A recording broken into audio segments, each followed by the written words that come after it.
In the last lecture, we've seen what's ARP and how it works. Now it's time to go deep into man-in-the-middle attacks and ARP poisoning. Let's go ahead to the ARP poisoning, aka ARP spoofing attack. This is a man-in-the-middle attack that is carried out over a local area network and involves sending malicious ARP reply packets to at least two hosts on the network which are the victims of the attack. A man-in-the-middle attack is a cyber attack in which a hacker inserts himself in a conversation between two users or applications, either to eavesdrop or to impersonate one of the parties, making it to appear as if a normal exchange of information is underway.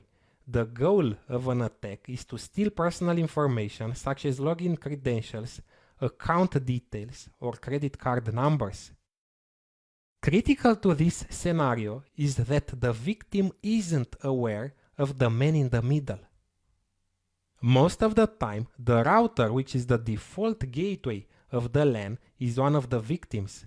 This allows the hacker to intercept packets on a network, modify the traffic, or stop all traffic. Often, this attack is used as an opening for other attacks. Let's take a closer look at this image. I want to explain to you how the attack works.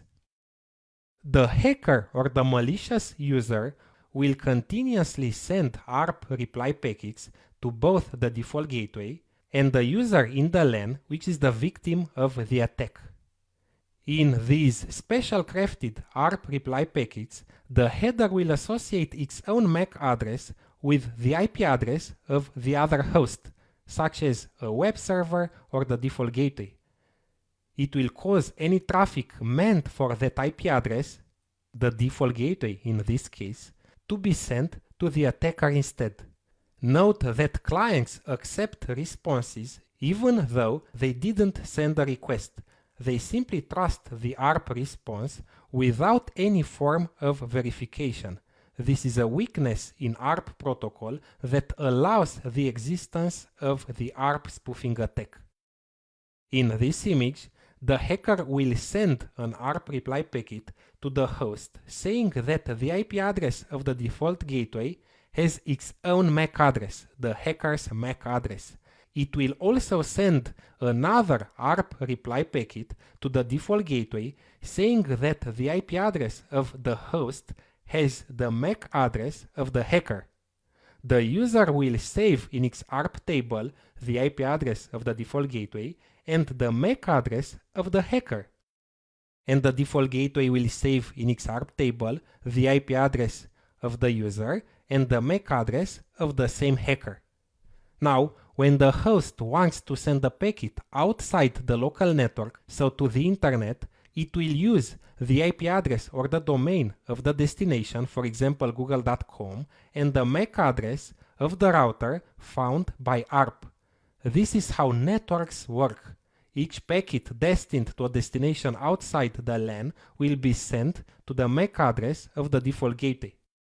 The switch that receives the packet will forward the packet based on the destination MAC address and will forward it to the hackers because that's the destination MAC address of the packet. Now if the hacker just wants to read data and remain invisible, he will read the packet contents and then forward it to the real destination. When the return traffic from the internet hits the router's interface, the router will forward the packet to the destination host in the LAN. It will search for the MAC address of the destination in its ARP table and use the MAC address in the packet header. Now, as we've already learned, in ARP table, the IP address of the host is mapped to the MAC address of the hacker, so the hacker will receive the response packet. It will capture and inspect the packet and then forward it to the real destination. If the hacker just wants to launch a denial of service attack, he simply drops the packets. This type of attack remains invisible to the victim. Now you have a very good understanding of how ARP and ARP poisoning work. In the next lecture, we'll launch the attack.